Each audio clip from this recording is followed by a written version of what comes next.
Hi, everyone. Welcome to our 17th episode of AR Chat. Today is a little bit different format, not only because we have our special guest, Chris Holscher, but we're also missing Steven, so a little shout out. Of course, I'm joined by my co host, Nathan Herman, and we have a great show today because Chris has a very different pathway of getting to AR.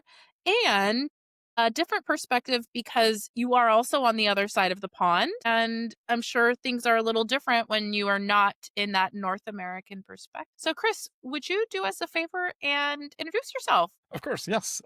Wonderful to be here, and great to see you again, Crystal, and great to meet you, Nathan. Likewise. Well, about me, Chris Holscher, a little bit more than 50 years, two kids, living in Germany, in the north of Germany, near Hamburg. I got into analyst relations around 15 years ago when I was actually a product marketing manager at British Telecom in Germany. I was pulled into a project where I was supposed to, jump in to manage a Magic Quadrant submission, which I knew nothing about. And it was very odd because I felt very much at home in this whole thing immediately. So it went pretty well. So they asked me again and again and again. And at some point they said, well, do you maybe want to do this full time? And I was all for it. And I've been doing that ever since. Yeah. And at some point, stepped out of BT and started to do my own thing as an independent analyst relations advisor, focusing entirely on startups and nothing else. And because I realized that that is a field that analysts are really, really interested in, startups know very little about. So I thought maybe I can bridge that gap. And I've been doing that for the past, 6 years or something. And yeah, I'm super, super excited with it. It could not be any more perfect that you started out as a product marketing manager because Nathan and I just did a presentation for the PMA, Product Marketing Alliance. And one of the things that was really important for us to talk about is as a product marketer, I think oftentimes you think of the analyst as someone to create sales enablement or top of funnel. But like you said, if you're focusing on the startup side, right? That's the part that is really important and oftentimes not even considered of getting an analyst in early. And that is a critical thing that if you have the ability to navigate the analyst world and the investments to be made, you will certainly see the dividends in that type of investment. Yeah, I'm gonna derail the talk track a little bit, but to build off that, Chris, I'd love to hear, based on your experience, what's the ideal engagement or kind of package of engagements look like for a startup and analysts? Obviously, might not be subscriptions in the traditional sense, certainly not to a Gartner, and it's prohibitively expensive at that point, right? Or maybe it isn't. So yeah, I'd love to hear some of your insight. I think that the most important thing to understand about startups is that they are evolving very quickly. So startup today is not the same firm as startup tomorrow. Mhm. And so from the analyst relations perspective, you have to appreciate this dynamic in terms of what they need, what they can get, how they manage themselves, how they use it, and, the resources they have available to play. And that means people, that means pure knowledge about the whole thing. It also means, of course, time and investment, and also how intensely you can apply what you get throughout your organization. So all of that evolves pretty rapidly in startups. And as you know, I run the State of Startups with Industry Analyst Research Program since now 2021. Had our first report out in 22, just published our second one, now totaling 850 or something contributors from startups, analysts, from investors. So that gave us a whole lot of understanding about who's doing what at which stages and why they're doing it and how they're using it and all that. So, and that reflects very much this dynamic. So to answer your question, there is no answer to that. Ideally, what I learned and what I've heard from investors like Andreessen Horowitz as well, which is great because they're, a very recognized name, there's no harm in starting analyst relations as early as you can, because analysts are not out there. They're not in the news business. They're not out there to get you. They're not out there to tell your secrets to others. They are just interested in differentiating complicated things. So the earlier you can speak to them, and of course, for that, you need to be able to articulate your idea, your business idea, and how the whole thing, might come together. The more interesting it is for them. And one thing that I heard, which I found really interesting, was that analyst said, we actually want to hear from you as early as your MVP is defined, and ideally before your pilot customers, as valuable as they are, have messed too much with your thinking, with your Interesting. original thinking, you know? So they want to see the distilled idea. Exactly. Now, the engagement will, continue and evolve, and your propositions will evolve, and how you decide to do your business will evolve, and they're absolutely fine with that. So you don't have to have everything nailed before you reach out to them. They understand that you're very much evolving, and so is your engagement with the analyst community. So it might be just early briefings with them from time to time. At some point, you might, and I call this minimal viable analyst relations, so that you don't have a contract, you have nothing, you just do make sure you're on the right radars, they understand you, you get some feedback, and you just start building that analyst trust and awareness of what you do as early as you can. And at some point, you may have evolved, you may have reached something like seed stage, where you have gathered the first couple of 100,000 investment or something, and you can afford either a startup specific subscription or something as lean as you do what I call selective analyst relations, where you want to support a specific project and you go to a specialist that can help you with that project, and you buy a small package and you use that package and apply what you get directly in your project. And that would be selective AR. I love And that.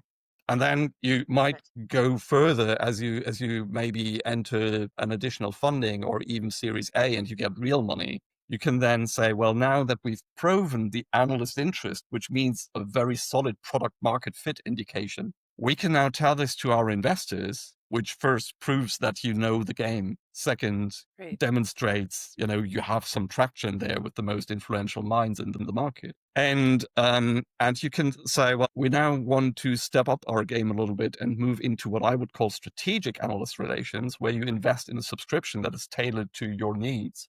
And then you can really start doing, more intense engagement. You've laid out a framework here, and before you Right. jump in with your thought, Crystal, I want to pull it out. So MVAR, so minimally viable analyst relations. I love that. Selective AR and strategic AR, and that kind of maps to the growth journey of an early stage company. Absolutely. Right. And what I wanted to ask you, because I think this is going to be like our startup episode, right? Which is really nice because there's not a lot of literature or talk about analyst relations or analyst involvement in the early stages. So here we are feeding the LLMs, hopefully, so Are that you we listening, ChatGPT? Are you listening, Sam? exactly, because we wanna make sure that the best technologies make it to market and are successful, right? So when you talk about the MVAR or the selective AR, are you seeing does the research show that it's mostly enterprise types of technologies, or are you seeing that in consumer market? Sort of I wanna sort of understand the texture and sort of the difference that you're seeing in the research. Are there certain technology taxonomies that are best for it? B2B, B2C. Well, yeah, it's and it's all driven by who actually makes their decisions based on what they hear from analysts. And where do analysts actually have the biggest impact in the buying cycle? And that is surprisingly the biggest impact, I would say, is not B2B. Ta-da! Is B2G, is B2G, business to government. Yeah. Because Yeah. I'm sure you've been at, Hold conferences. on. This is a good hot take, right? Because you just threw us a whole curveball as I wasn't expecting that. No, I Well, wasn't expecting that either. And it ties into so much of the discourse that's been on LinkedIn about Gartner, because we know a big piece of the stock fluctuation has to do with the loss of government contracts due to the geopolitical situation. So this is fascinating. well, This is if you and we're just turning the whole script on AR chat today. Be gone with the format. Let's dig in. Let's learn from Chris. I love it. Yeah, so please, B to G. Yeah, B to All G. right. Well, it's very simple. So if you've been at a large analyst firm's conference, say symposium, Gartner symposium, you will recognize that a whole lot of people there have badges from government agencies. I saw that last symposium. I literally had to stop someone and be like, I have never seen so many government employees at symposium. And the last symposium was actually really good. A little shout out to our good friend Karsten, who played a role in some of the presentations at that event. But I was floored by it. I literally stopped someone in the Swan in Orlando and was like, never seen so many government employees here. Like, what do you think this was about? And I think it was a lot about people trying to wrap their head around AI and what they can and cannot do and how to approach the whole investment. So So this is where maybe I'm naive too, because my non-startup mentality would say the government wouldn't be looking at startups as an opportunity because they haven't proved that they have the scale or the right. systems or the operations in place. But maybe that's not true. Uh, no, I would agree with you. That is true.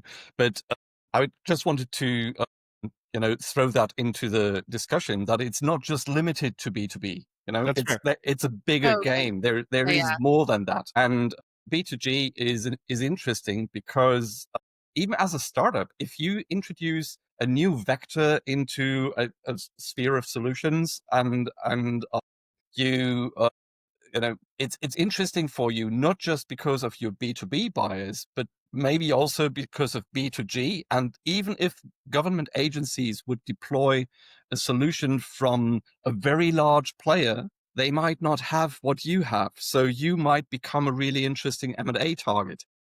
This goes back to something I've been saying for a while, and I call it my pet theory. It's probably incredibly obvious, but Crystal always talks about analyst relations and analyst engagement as a cheat code for growth. I also think it's a cheat code for acquisition. Like Absolutely. if you are a start, very few startups are going to hit IPO, right? Maybe that's the goal when you start. Very few hit IPO.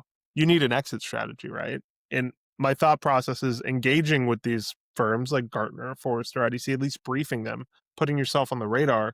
Like you just said, it makes you a target for acquisition if you're doing something interesting. Yes. And that is, by the way, one of the first questions you'll get asked as a startup by the analyst. So thanks for letting me learn your technology and your proposition and what you're doing, where you're going. But in a bit of perspective, what's your goal? Do you want to go to IPO or do you want to be acquired? Do what's your exit plan? And it's really important as a startup you don't need to have a definitive answer to that, but you need to be able to demonstrate that you have thought about this and how your thinking is. And you can even use the analyst to help you qualify that situation. Is there an a market for this thing that I'm doing?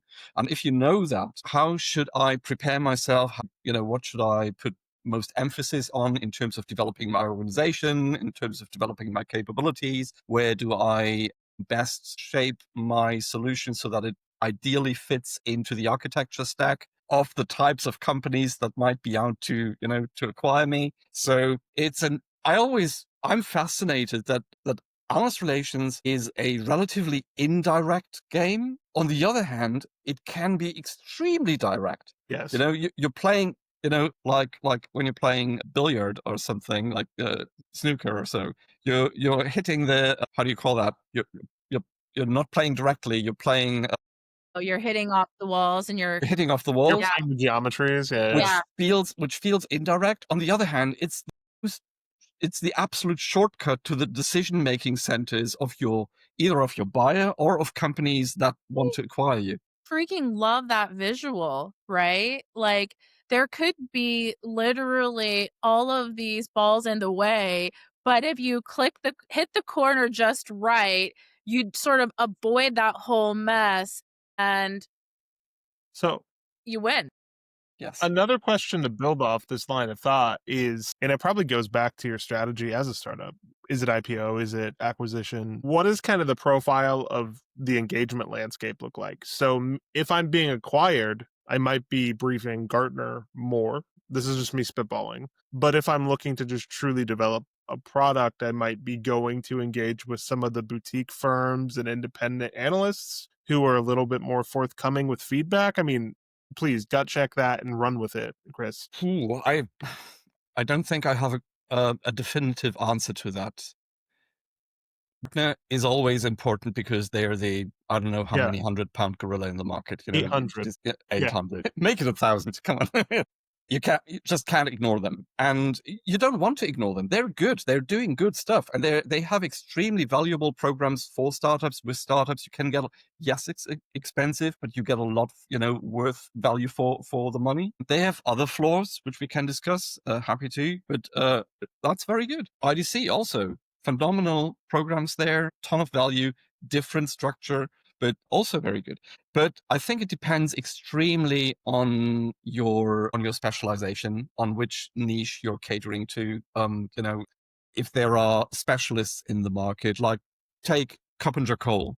I was literally about to mention Cooper Cole. If you're a cybersecurity company, you've got to engage with them. That's it. It's no way around it. And they're great. I mean, that's always my go-to example. Or in the industrial IoT space, there's a little, well, maybe not so little anymore, analyst firm out of Hamburg, Germany, where I live. They're called IoT Analytics. Hmm. Extremely sharp, phenomenal material that is very visual and very, very insightful, very well done by how they lay things out and so on. So that can be extremely helpful. So there is no definitive answer to that. Chris, could I just shift us a little bit? Because, one of the things I really love to do is tell stories and sort of understand what success could look like. You were both at BT and now you have your own advisory that you do. Like, is there a story that you have that's like, I cannot believe this happened? It could either be like overcoming the challenges or great success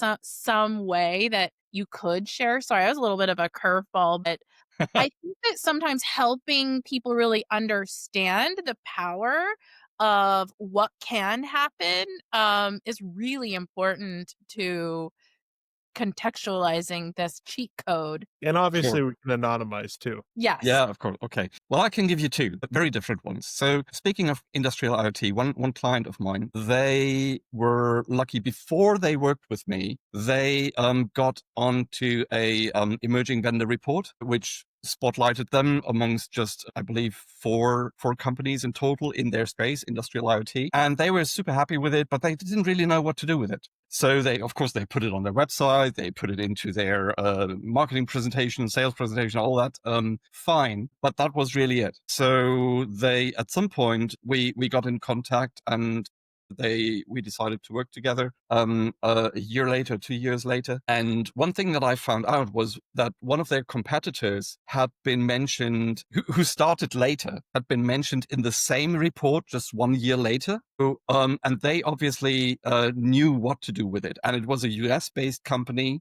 They had an analyst relations program. You could tell from what you could see on their website and everything. And they were really actively pursuing this. So clearly doing this strategic analyst relations. And so I got the other company up to speed with this. Within a little more than a year or so, we made it into an investor report by one of the top firms in the market. And in this investor report, we found with the other firm as well. Now, the firm that I was working for was at a valuation of around, a few months later, would be at a valuation of 8 million euros. And the rival, the US-based rival, who started 1 year later, got mentioned in the same report 1 year later, but did analyst relations in a strategic capacity, was now rated at a valuation of 40 million US dollars, which at the time was pretty much on par. Okay, So hold on. a You just 5 times introduced higher You value. quantified the value of strategic analyst relations. right in analyst relations and that being a really important thing, but I can see why in the startup or the nascent sort of part of a company's life cycle that could be really important. So are there investor reports that you target? And I would love to double click into that. I mean, did you know about this, Nathan? I didn't know, and I've been No, I around didn't know for a long. about it. My follow-up question was going to be, do analysts play a part inadvertently or directly in those investor reports. Obviously, investment We analysts have are a master entirely. class all the time, don't we, on these new things? We Like, do. we know things, and then Chris comes in and is like, "By the way, there's this whole other situation here." Investment and financial analysts obviously fully independent, but we often say that, VCs talk to analysts. Is it similar? Do investment analysts or financial analysts talk to industry analysts? I haven't researched that in particular. In the state of startups with industry analyst research, we looked into venture capital firms and this, and we got quite a lot of data about that. I'm just opening the presentation on my secondary screen here too, so that if you want to know numbers, I don't lie. And we should Also, link to the report in right. our show notes and in our posts. Yeah. Also, this is not an inquisition, right? We're just both Yeah, we're just super spitballing. curious people, and I'm sure there are other people that are like, "Whoa, who even knew?" You know? Yeah.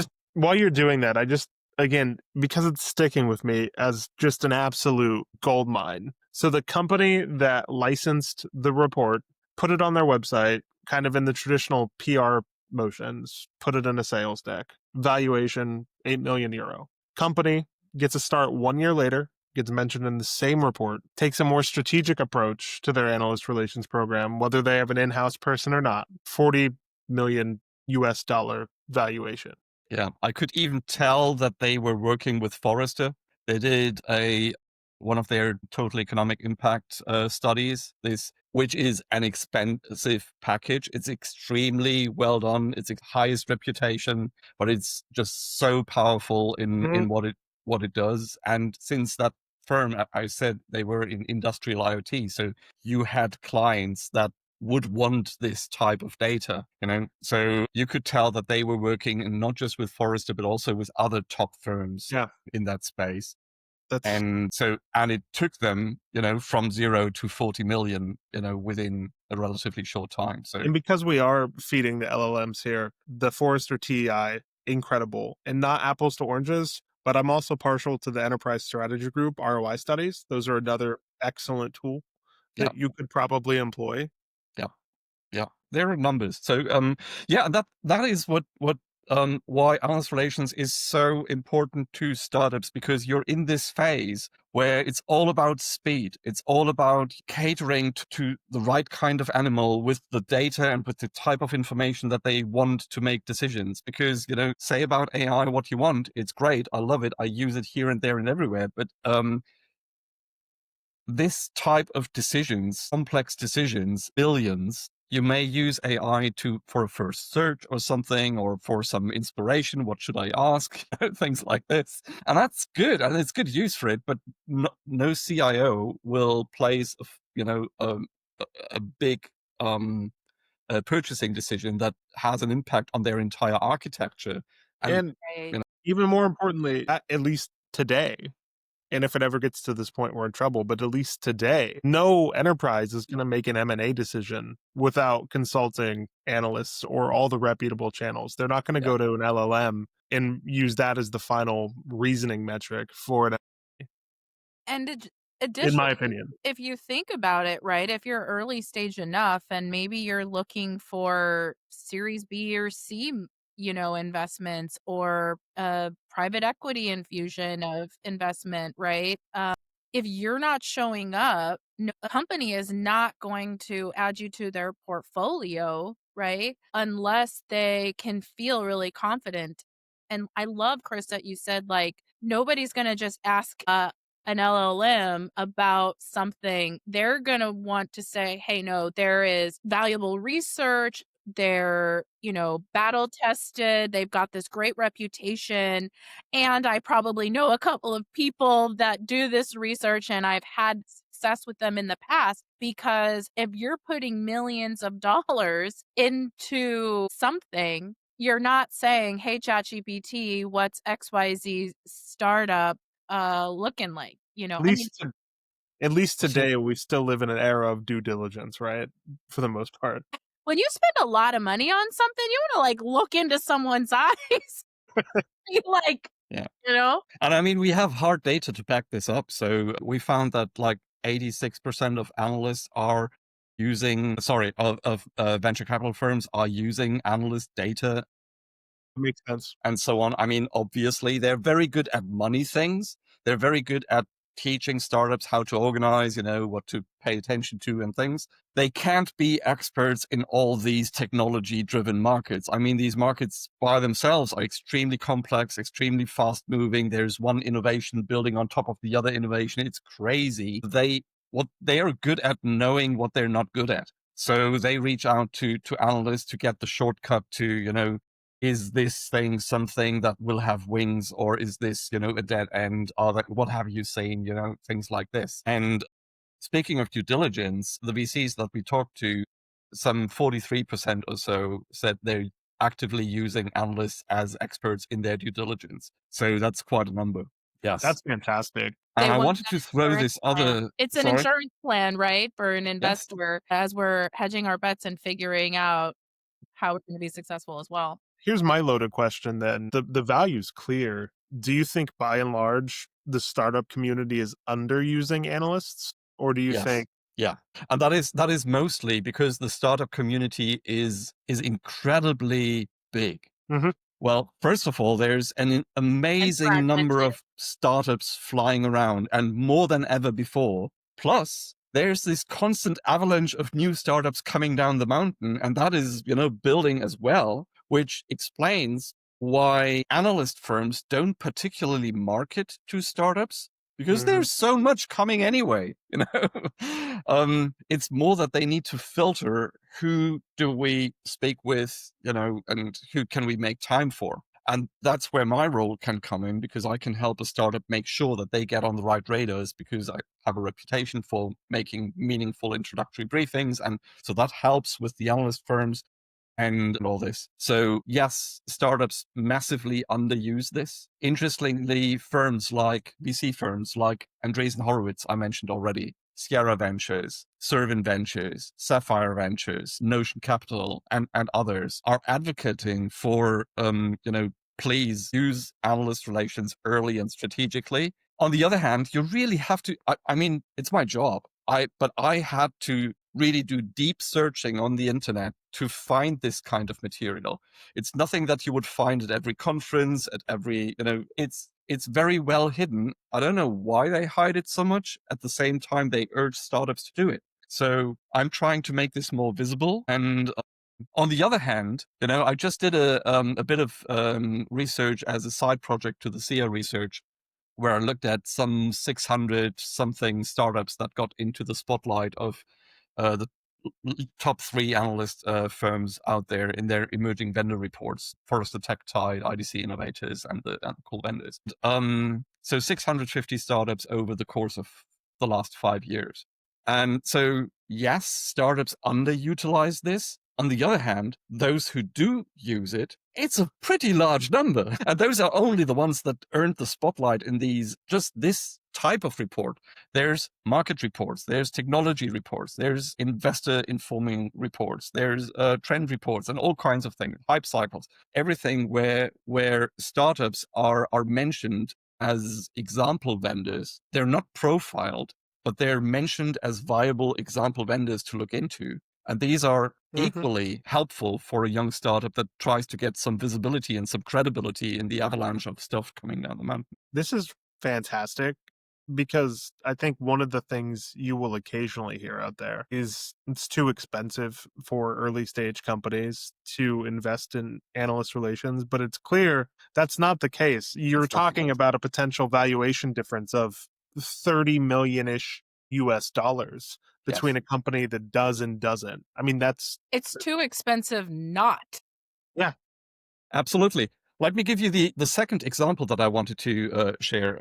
And that was a small company. They brought me in when they were just 14 people, 14 or Wow. 17. So very early. It was A within their very, first year very in business. And that was because of another misconception about startups. Startups is not all, run by those 20 somethings. There's also startups that are founded by people in their 40s and their 50s who've seen a lot, who stepped out of their big firms because they couldn't realize this project. So they quit and they set up their own thing. And they're very experienced. They know exactly how the game works. And this was a company like that. And they knew they needed to do analyst relations. And brought me in when they were very young. So we started doing introductory briefings. I helped them with setting up their strategy, with setting up their messaging, differentiation, positioning, and all these kinds of things that you need if you want to do a meaningful analyst briefing. So I see my role, yes, I'm an analyst relations person, but through my role, I learned a hell of a lot about positioning and all these things and differentiation and how analysts want to see this done so that it's effective. It's not, some hearsay YouTube specialist.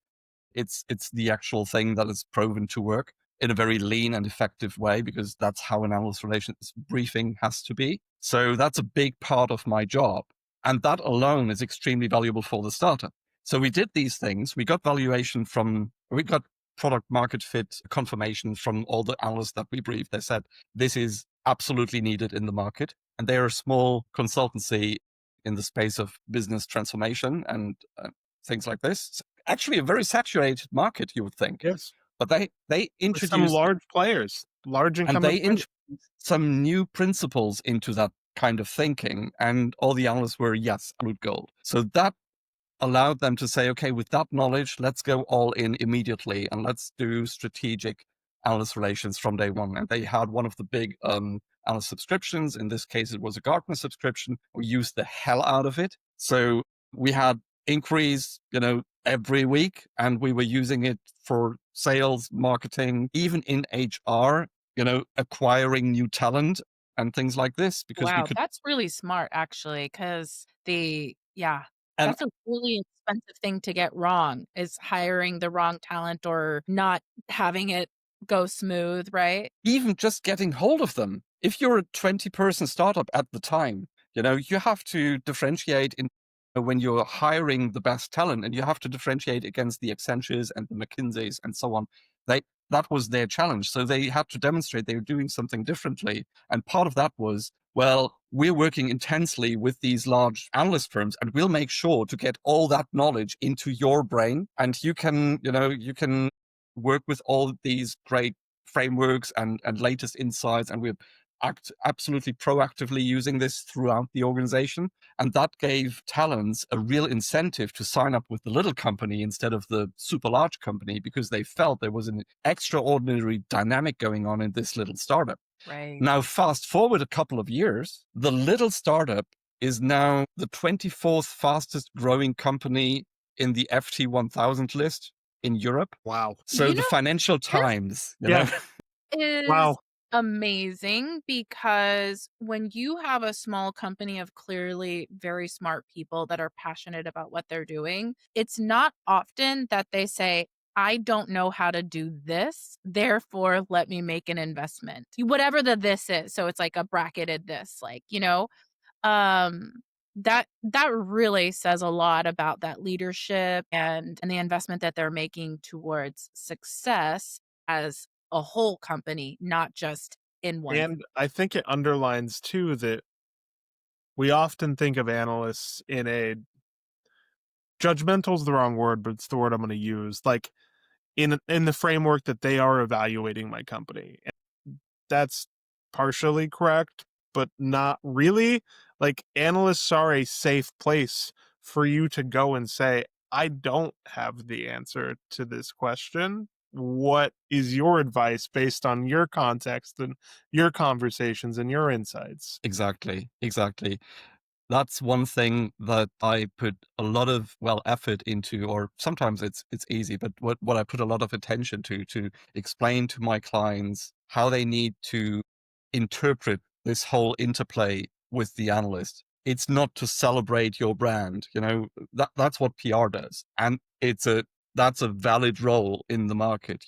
Analysts are kind of there to protect buyers from overly confident marketing. So it's kind of, not very well fitting with PR, because it's different mindsets, different processes, different priorities, different KPIs, different pretty much everything. So, but if you understand that they can be your natural allies as a startup. Let me give you this example. And I've just made a video about this. You can go to my LinkedIn profile and look this up.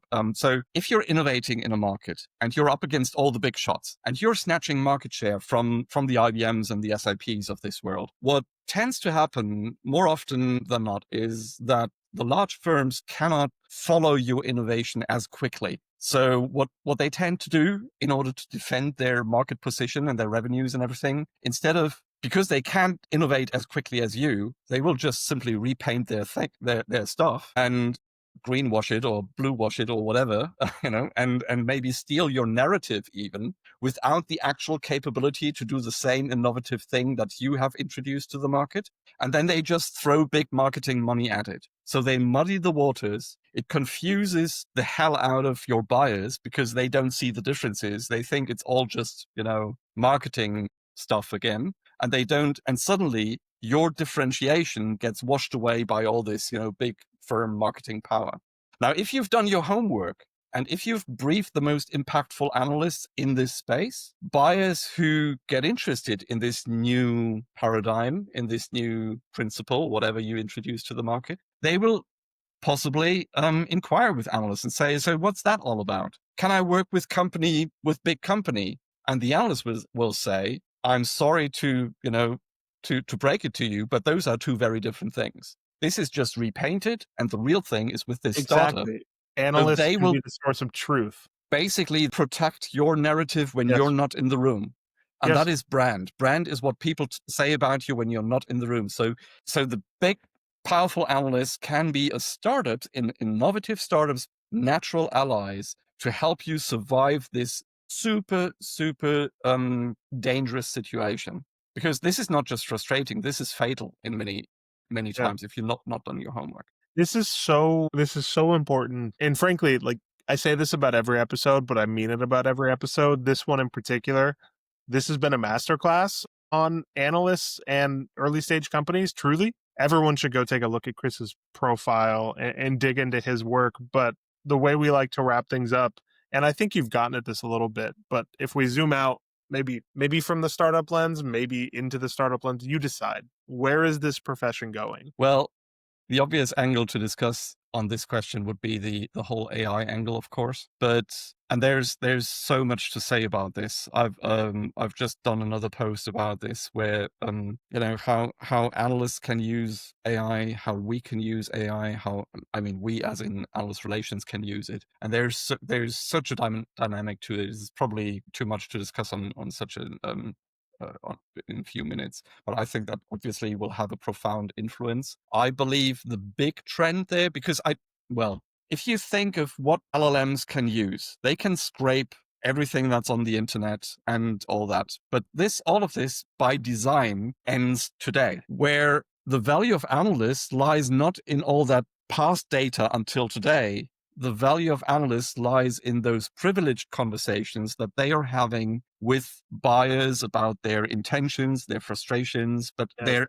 their actual plans for the forthcoming 3, 5, 6, 12, 18 months or something, their strategies. And an LLM will never be able to scrape that kind of information because it's NDA protected. And unless CIOs suddenly think it's a great idea to share their strategic plans with an LLM, who knows? But unless that happens, this will be a true USP for analysts. And making sense of this kind of information that will shield the analyst world and also the analyst relations profession from everything getting AI fight, whatever. So that's one factor. Yeah. On the other hand, there will be tons of use cases once you've gotten that information into your system, be it as a vendor, as a buyer, as a whatever, even as an analyst. Then there will be use cases, AI-driven and AI-enabled use cases to work with that information and make sense of it and apply it and just inform your next steps that you're doing in the market or even inform your next analyst inquiry. Or there will be another thing will be, I can use artificial intelligence to program AR agents for certain roles within my organization so that the product manager gets 2, 3 different AR agents that will either proactively notify him of something that the agent has observed in the market going on based on what LLMs can scrape, or the data that you have in your own system, or bring both together. And you can, as a product manager, you can get notified this is going on down in Australia. You may want to consider applying that discovery to this other place in the world, or things like this. Or they cannot be proactive, but you can just switch them on when you need it, and you can tell it, please, summarize this, structure that, give me some ideas for whatever. So I think the analyst relations role will morph from doing lots of overtime work into using smart agents that we program for ourselves, or maybe hopefully some smart company will be out there to provide us with some that we can use to be more proactively into our organizations. Because Help maybe the you last note there is, unlock. Yeah.